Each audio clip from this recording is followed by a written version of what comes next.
Hello everyone, welcome to you all. So today in this video we are going to explain memory segmentation of 8086 microprocessor. So now in the previous video we have tried to explain the very basics of 8086 microprocessor, where the features of 8086 microprocessor including all its registers has been explained. Now in the features we have to remember 2 points that we are going to discuss here in details. That is, 8086 has 20 address lines in its address bus. That gives us the total capacity of 8086 microprocessor that it can access. The size of memory becomes 1 MB. So where the number of registers is 1048576 memory registers. So what is this, I will explain here. And another point I should remember here is that it has segmented memory. So today in this video we will try to explain all these things. So as you already know, the total size of memory that 8086 microprocessor can access is 1 MB of memory. Now from where this concept of 1 MB memory came into picture? So for that we need to go to the very basics. So assume here that this is a particular size of memory space we are considering. And remember, this memory space has only 2 registers. So this is R1, this is R2. So we can assign different names to these 2 particular registers. Now if we want to identify these registers with a unique number, then these numbers are basically called as address. Because you need to remember, in the actual field, when we access a memory space which would have thousands or millions of memory registers in the memory space, so to access a particular register at a particular time, we need to access that memory by using its address. So here we should remember that address is nothing but a unique number that is associated with each of these registers. So if this memory space has only 2 registers, and if I need to associate them with a unique number, then the easiest solution is I can say R1 register has a number of 0 and R2 has a number of 1. So that means by using a single bit I can give 2 different numbers to these particular registers within this memory space. Now if I increase this one in this way, suppose right now we are considering a memory space which has 4 registers, that is R3 and R4. So if this happens and I need to provide these 4 registers with a unique number, so that at a particular time out of these 4 we can access only one. So how to do that? Then we can find that a single bit addressing system is not enough to give unique number to these 4 registers. So we need to add another bit by which we can do it easily.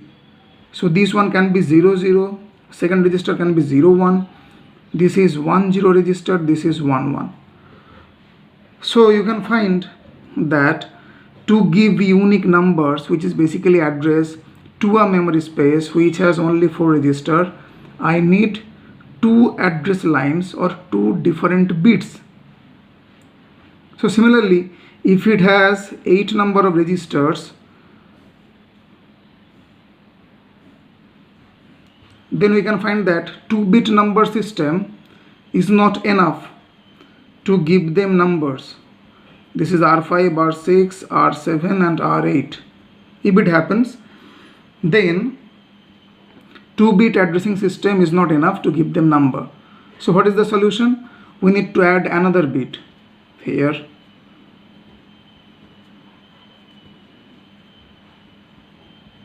In this way, 100, 101, 101, 1010, 111. So from this discussion we can find that if the number of bits become n, it can give unique address to 2 to the power n number of memory locations.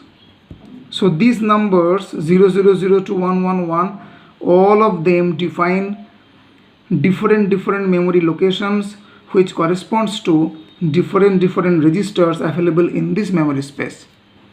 So in case of 8086, we know that it has 20 address lines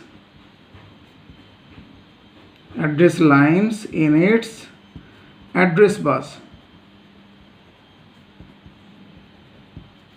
So that gives us n is equal to 20. So 2 to the power 20 means 1048576 number of memory locations. So from where we get this number, we can explain it in this way. We know 2 to the power 20 can be represented in this way, 2 to the power 10 multiplied by 2 to the power 10. Now we know that the value of 2 to the power 10 is 1024 multiplied by 1024 number of memory locations. What does it mean?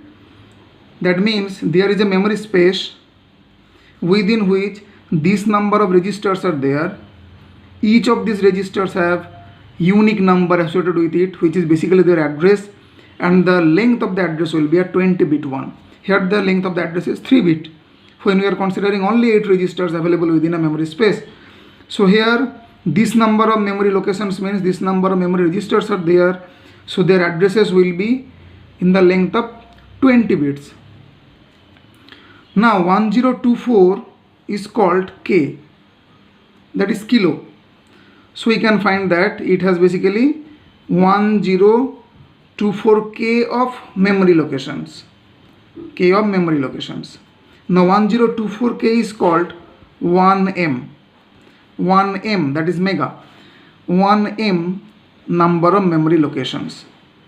Now if each memory location, like this register, if this register can contain 8 bit of information, then I can say the total size of the memory that this device can access becomes 1 MB. So here one important thing we can remember in this way, whenever we represent memory either in MB or KB or GB, whatever you can write, it can be KB, it can be MB, it can be GB, it can be TB, PB, whatever you can write. In all these cases, the first letter K, M, G, T, everything represents number of registers. They all are memory registers, number of registers available in the memory space. And what is the significance of this bit? That is B, capital B. That is size of each register. Size of each register. So in this way, the memory has been designed or actually calculate the memory. Now coming back to the topic. So here 1 MB of memory is basically segmented into 4 different categories. That is called code segment, data segment, stack segment, extra segment, CS, DS, SS and ES. So this classification of segment has been done depending upon their functions.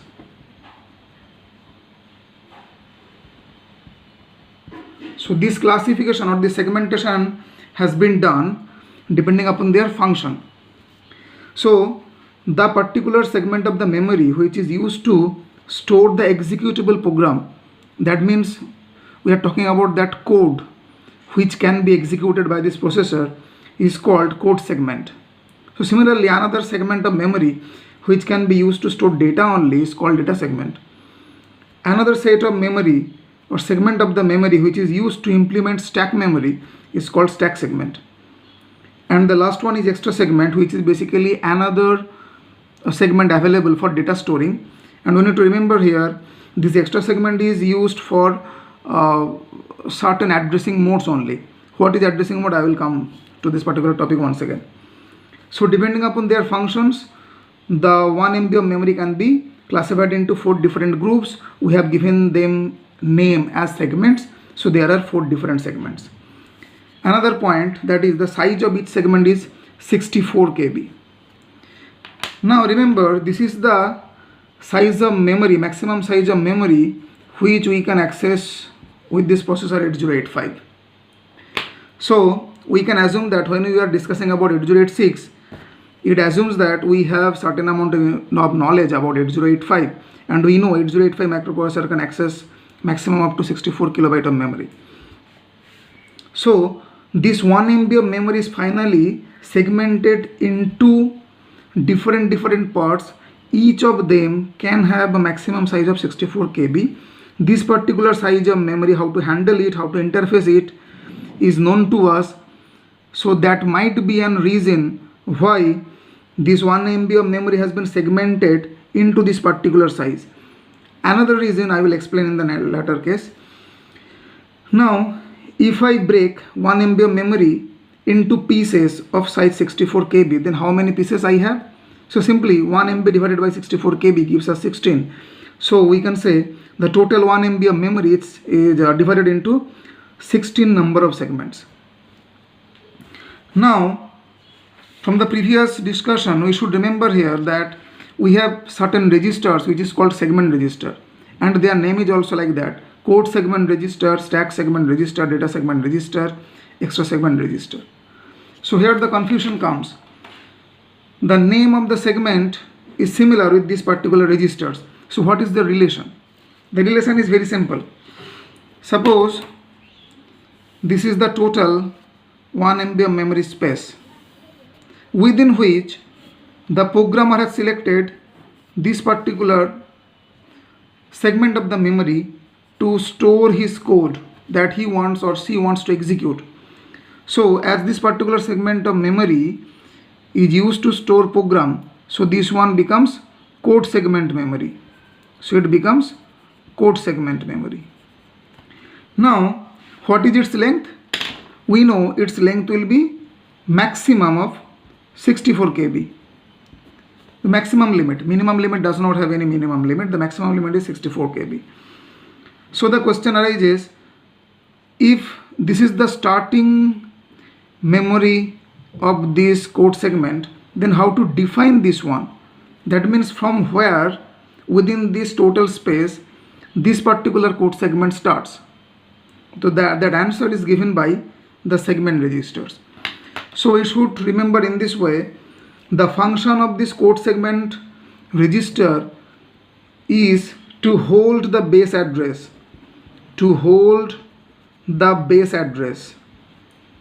base address of code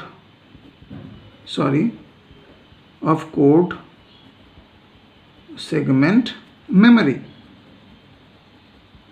What does it mean? So it basically identifies or points to that particular memory location from where this particular segment starts. Similarly, if I want to implement or if I want to use a data segment within this 1 MB of memory space, then I need to identify the starting location of that data segment, and that thing should be done by data segment register. Similarly, if I want to implement stack segment within this 1 MB of memory space, I need to specify the starting address of this stack segment memory, and that one will be done by this stack segment register. Similarly, in case of ESR also, it indicates the starting location of that particular segment memory. So we can summarize in this way: the function of the segment registers is to identify or to hold the base address, means the beginning address of that particular segment with which it actually belongs. So if it is a code segment register, that means it will identify or it should hold the starting location of code segment memory. Similarly, if it is stack segment register, it should hold the starting location of stack memory. Now another important thing is that, okay, for this particular example, suppose CS register holds a particular location which indicates the starting location of this code segment memory. That is clear to understand. Now how to identify any other registers within this space? Because within this space we have 64 kilobyte of memory, that indicates us it has 65,536 number of registers. Number of registers are there. Suppose I want to access this particular register within this memory space.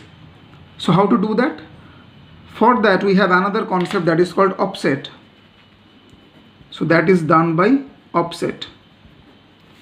So you should remember here, in the previous case we have written here BX is used for offset store, and here also the offset of SI and DI. So what is offset?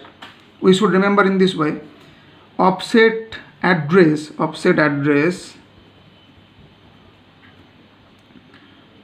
which is basically denoted by either BX register or base pointer or source index or destination index or instruction pointer.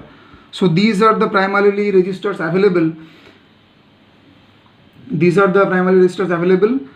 To identify offset within different segments. So what is the function of offset? It basically identifies the distance that one need to travel to reach a location from the starting point of this particular segment. I am repeating it once again. So suppose I am talking about offset within code segment memory. What does it mean? So that means offset is equivalent to the distance that one need to travel from the starting location of the segment up to this location so that we can access this memory. So this distance becomes offset.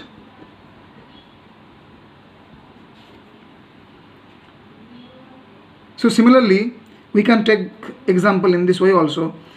Suppose there is a classroom where 4 different rows are there, and within each rows several number of benches are there. We can arrange the classes in this way.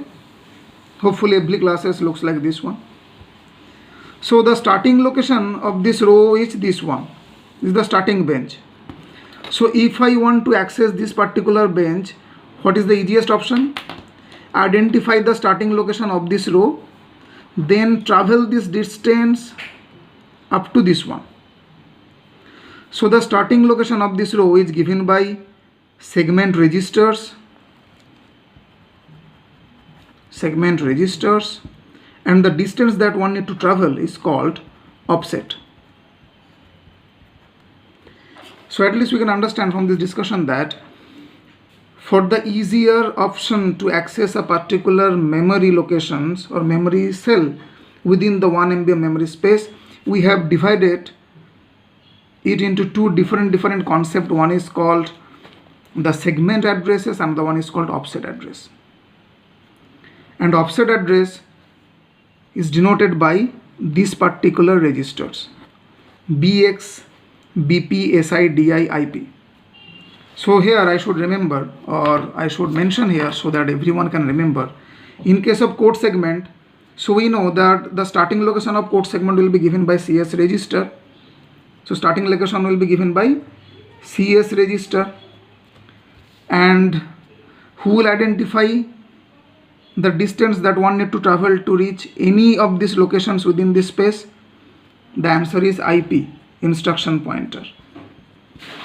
So we can summarize in this way: if I need to access a particular memory, any of these registers within this code segment memory, the beginning should be denoted by code segment register, and the distance, that is the offset, will be given by IP. So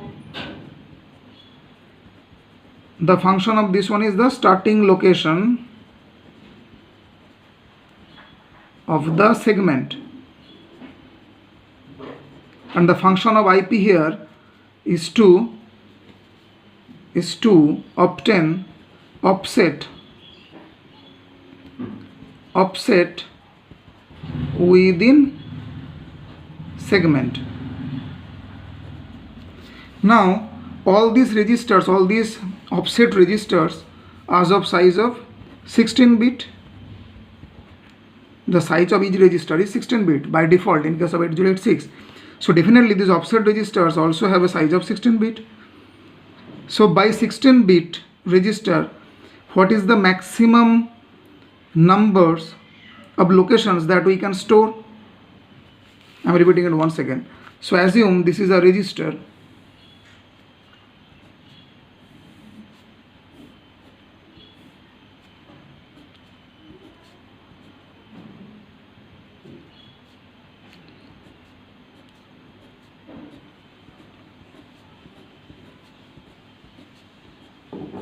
So assume this is a register we are talking about.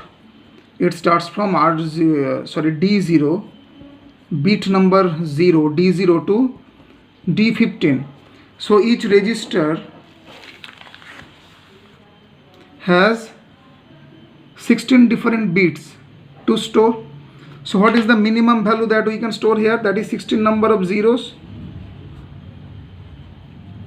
No, 16. What is the maximum value they can hold? All are 1.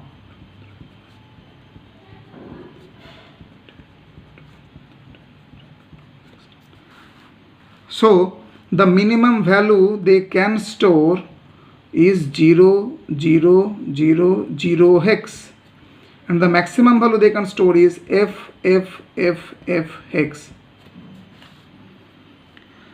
So as these 16-bit registers, the function of them is to contain the offset, which is basically the distance that one need to travel within this segment. So their values, the minimum value they can store is this one, the maximum value they can store is this one. Now we know that FF, that is the hexadecimal value, whose equivalent decimal value is 65,536. So they can hold 65,536 different numbers. These different numbers can be used to represent different registers, memory registers within this space. So just like in case of 8085, these registers also can identify, or they can hold the starting location of this segment offset as 0000 hex, and the end location of this segment, which is basically the offset, will be FF hex. So that is the another reason why the size of each segment is 64 kilobyte, because that is the maximum size that we can hold, we can address, or we can identify by the registers whose size is 16 bit only. So coming back to this point, so in case of code segment, the starting location will be given by CS register and the offset within code segment will be given by IP. Similarly, in case of